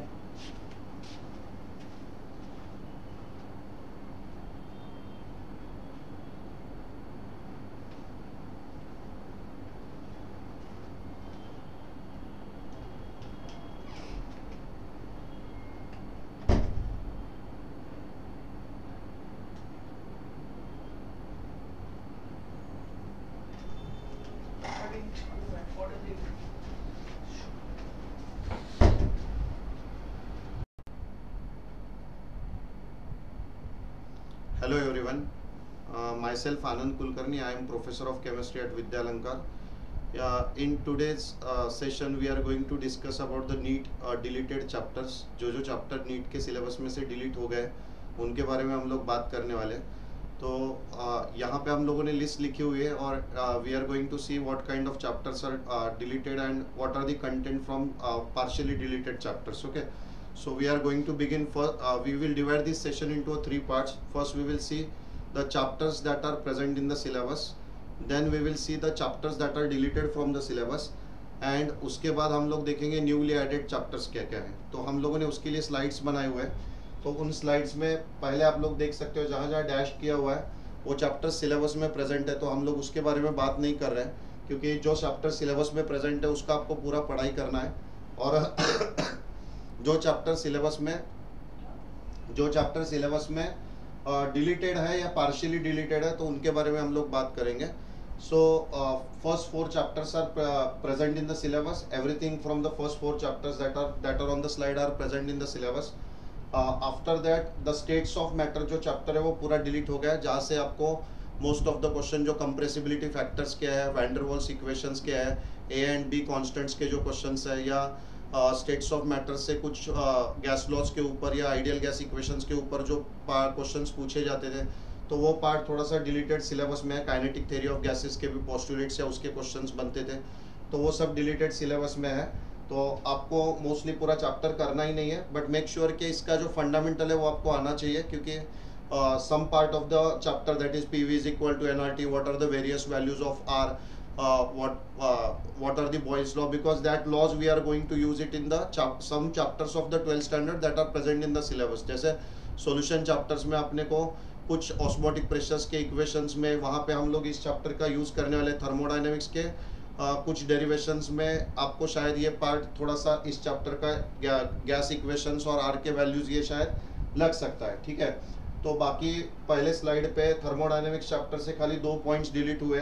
एक है third law of thermodynamics जो 0 kelvin temperature को entropy absolute 0 होता है, ये जो law है और उस पे बेस्ड वो एंट्रोपी का एक समेशन वाला इक्वेशंस के जो प्रॉब्लम्स फ्यू बार आने के चांसेस है वो पार्ट डिलीटेड है. और enthalpy of dilution that second point is also deleted. Remaining every part of the chapter is present in the syllabus. तो बाकी पूरा आपको सब करना है चैप्टर्स का. खाली enthalpy of dilution and third law of thermodynamics is the part that you should skip. तो लास्ट का आई थिंक एक 1.5 पेज है खाली एनसीईआरटी में जहाँ पे आपको थर्ड लॉ ऑफ थर्मोडायनेमिक्स का एक स्टेटमेंट, रेसिडुअल एंट्रोपी और उसके ऊपर 2 फॉर्मूलेज है वो पार्ट आपको छोड़ देना है. ठीक है, so the next part is few more chapters we have on the slide, and hydrogen chapter, the S block element chapter is completely deleted from the syllabus. तो S block elements से जो compounds of S block elements पे कुछ questions आते थे या uses of S block element पे question आते थे या biological uses पे सोडियम पोटेशियम आयंस के biological uses पे या कैल्शियम मैग्नीशियम आयंस के biological uses पे कुछ questions आते थे. तो वो part अभी आप वो क्वेश्चंस की प्रैक्टिस करना आप छोड़ दीजिए because the complete s block element chapter is eliminated from the syllabus. From hydrogen chapter whole chapter is deleted. लेकिन न्यूली एडेड सिलेबस में हाइड्रोजन चैप्टर से थोड़ा सा हाइड्रोजन पेरोक्साइड जो केमिकल है उसके रिएक्शंस वहाँ पे प्रेजेंट है. सो हाइड्रोजन चैप्टर आप completely you can consider as a deleted one, but few titration involving H2O2 as an oxidizing agent is involved that we will discuss at the end of the slide. So in P block element the biggest change is made in the P block element. So P block elements में आपको जो some important compounds of boron carbon and silicon था p block element 11th में भी है और एक जो है वो आपका 12th स्टैंडर्ड में भी है. लेकिन जो 11th स्टैंडर्ड का पी ब्लॉक एलिमेंट्स है वो आपको करना है, लेकिन उसमें फ्यू पार्ट्स है that is the deleted one.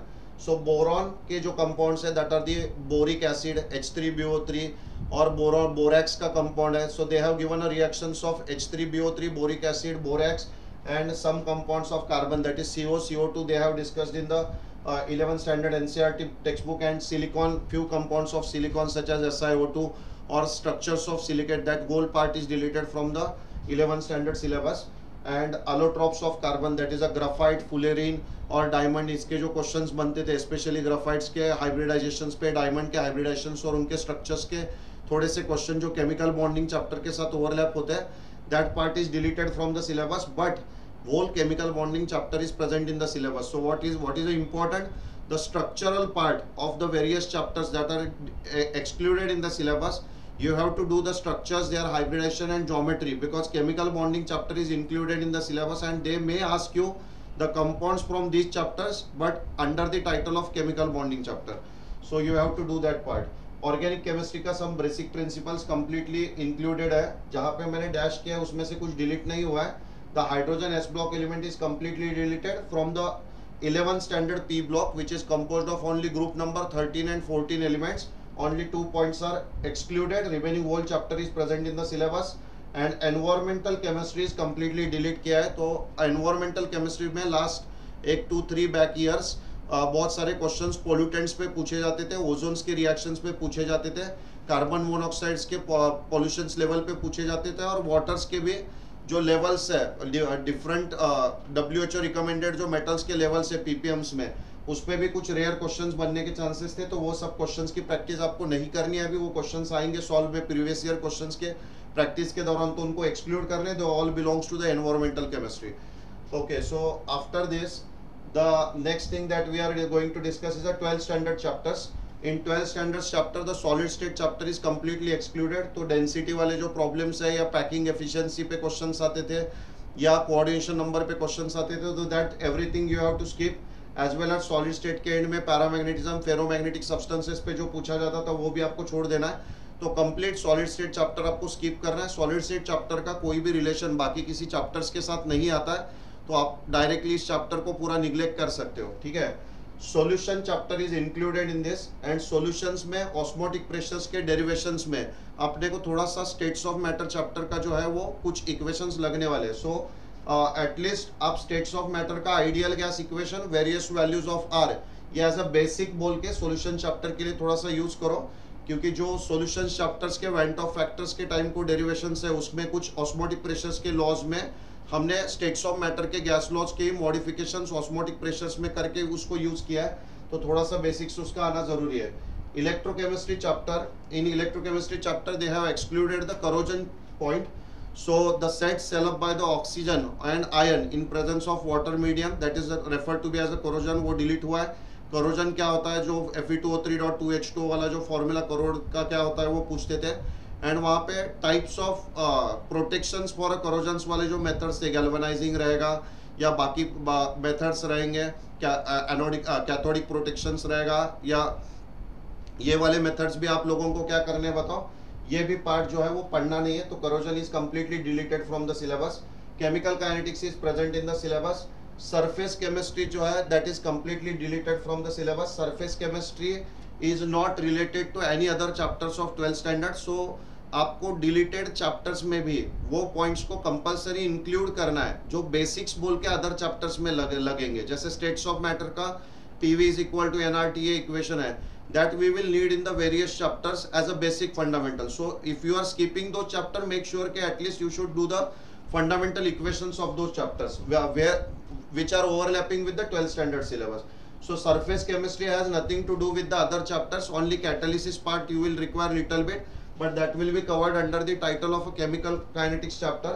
So you can completely skip the surface chemistry chapter. तो gold number पे जो questions आते थे, Freundlich adsorption isotherm पे जो questions आते थे, या Liophilic positive sol negative sols इनके questions आते थे, तो वो सब part आप directly skip कर सकते हो. उनके questions आपको करने नहीं है, practice के दौरान आ गए तो उनको skip करना है. So the next part is a general principle and process of isolation of element. So this chapter is completely deleted from the syllabus. But इस chapter से आपको थोड़ा सा part जो है वो transition element, जो D and F block elements है, वो ये जो आपका 12th standard का D and F block element chapter है, that is present in the syllabus. So in D and F block elements, we many times we have few MCQs based on the ores. जैसे KMnO4 बनाने के preparations में manganese का ore included है, K2Cr2O7 बनाते समय उसके ores included है. Those who are doing the study for the state board, Maharashtra state board exam, also have to do a few part of general principle and isolation of elements, क्योंकि general principle and process of isolation of elements में से ion का extraction आपके state board के syllabus में डाला गया है. तो वो थोड़ा सा आपको उधर D and F ब्लॉक में पढ़ने में आएगा, तो वो आपको थोड़ा सा एक ब्रश अप कर लेना है खाली उसके लिए. Nothing else. डायरेक्टली आप चैप्टर स्किप कर सकते हो. खाली ओर्स के नाम and there chemical composition you should remember, which are common with the D and F block element and few part of the 11th standard P block elements. Okay. So after that the last chapter is a P block element, and almost you can consider कि P block element completely deleted है.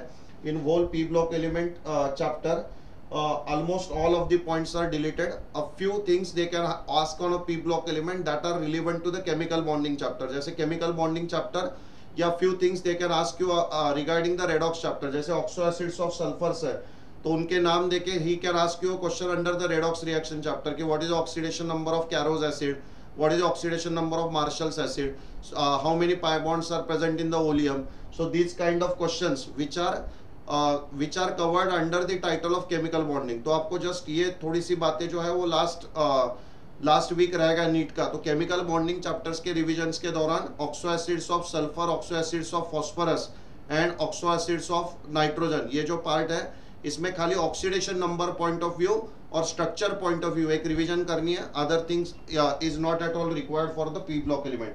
तो 12th standard का P block में almost 99% syllabus deleted है. एक आधा percent कुछ इधर उधर यूजेस में जो बाकी कोई चैप्टर्स के साथ ओवरलैप होता रहेगा तो that they can ask you, otherwise you can completely neglect this chapter. Okay, but for the board purpose who are giving the Maharashtra state board exam, the whole chapter is present for them, so they have to read it for the board syllabus. Okay, so the next part is of the organic and 1-2 chapters of the inorganic chemistry.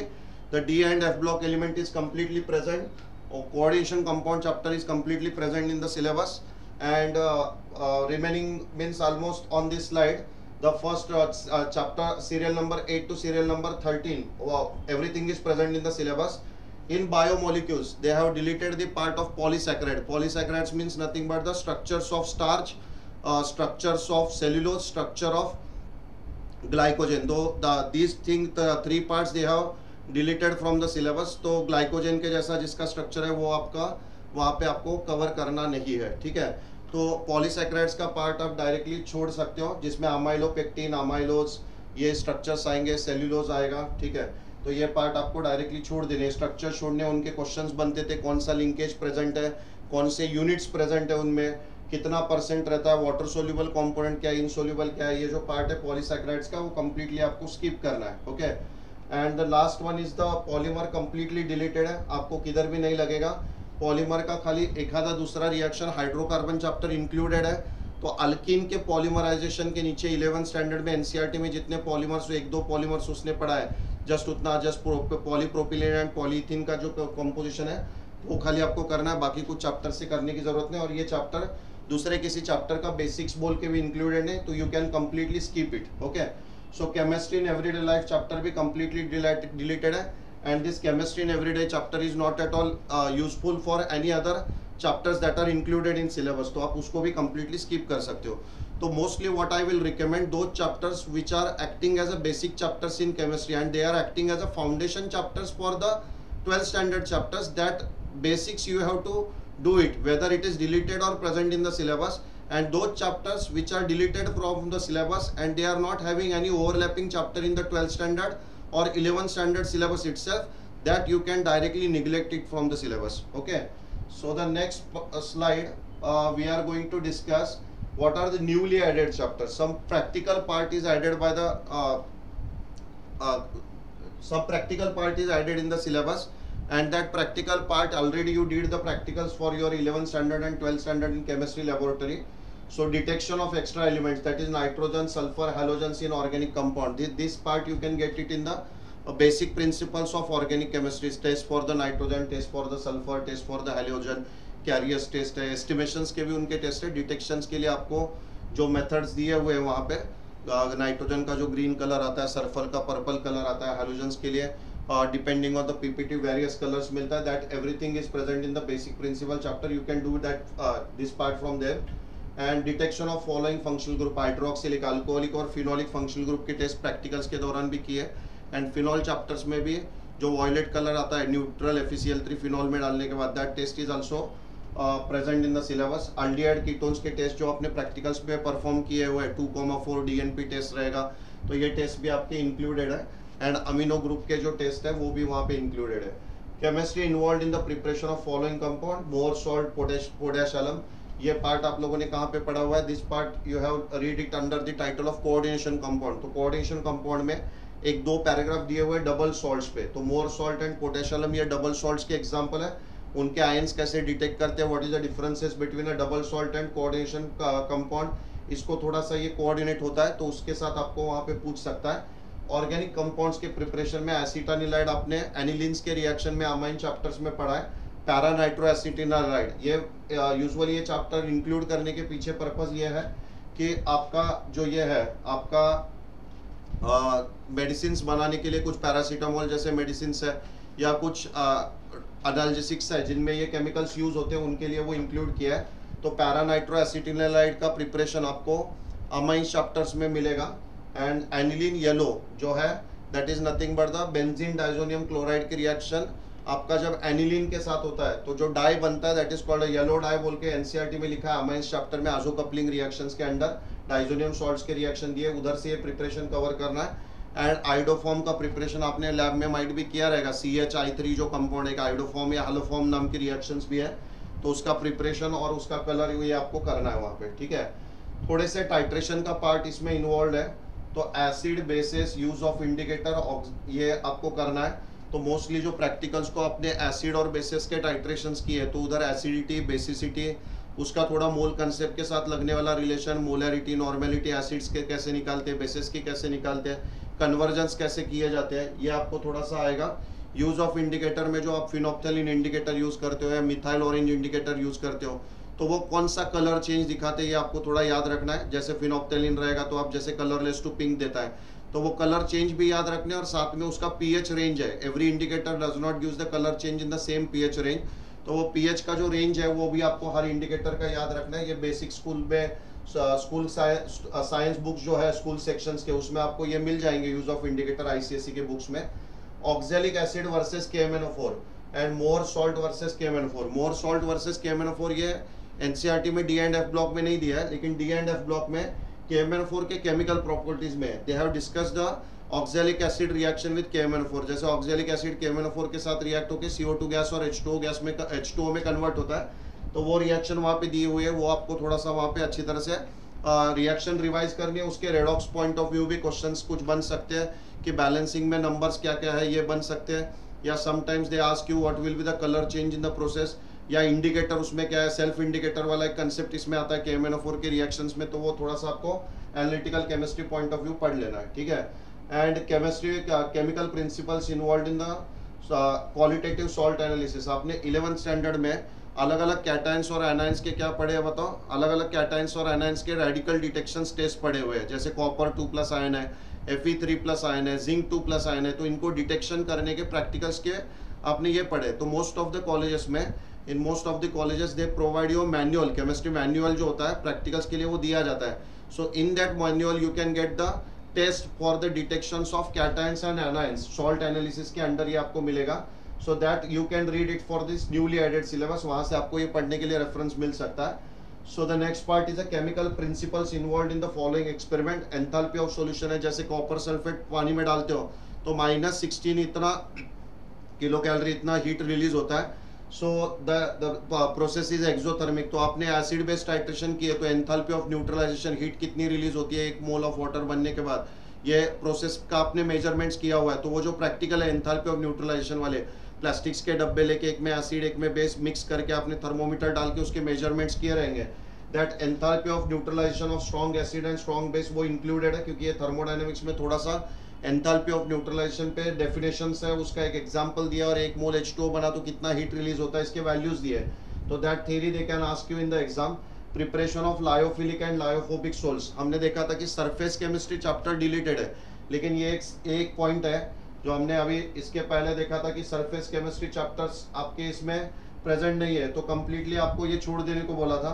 लेकिन ये newly added syllabus में यहाँ पे ये जो lyophilic and lyophobic souls है, क्योंकि lyophilic तो जस्ट मिक्सिंग से बनते हैं, बट लायोफोबिक सोल्स बनाने के लिए डिफरेंट मेथड्स है जो आपको यूज करने पड़ते हैं। फिजिकल मेथड रहेगा, केमिकल मेथड रहेगा, तो वो सरफेस केमिस्ट्री चैप्टर में वो दिया हुआ है। That you have to read it from the lyophilic and lyophobic soul.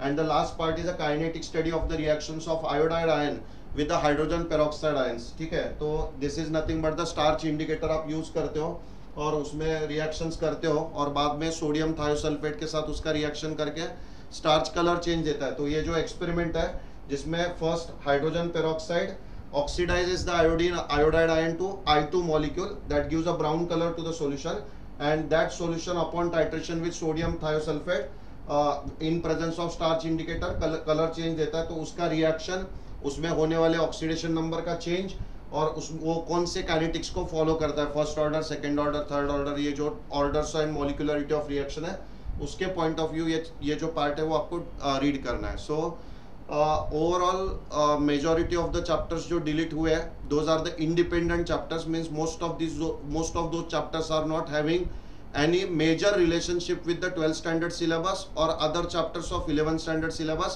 but those chapters which are acting as a fundamental chapters that every student must be aware वो included है, और उनके जो applications है उसमें शायद थोड़ा सा आपको जो deleted syllabus है उसमें से कुछ आ सकते हैं, वो मैंने उसमें एक को mention किया है, the chemical bonding chapter। वो चैप्टर्स के अंडर स्ट्रक्चर्स पूछ के, वो पी ब्लॉक के एसिड्स के स्ट्रक्चर्स या सल्फर के, नाइट्रोजन के स्ट्रक्चर्स वहाँ पे under the syllabus of chemical bonding पूछ सकता है। तो थोड़ा सा वो लास्ट वीक में आपको ब्रशअप करना है, ज़्यादा टाइम उस पर स्पेंड नहीं करना है। This is all about the deleted syllabus of the NEET. Okay, thank you.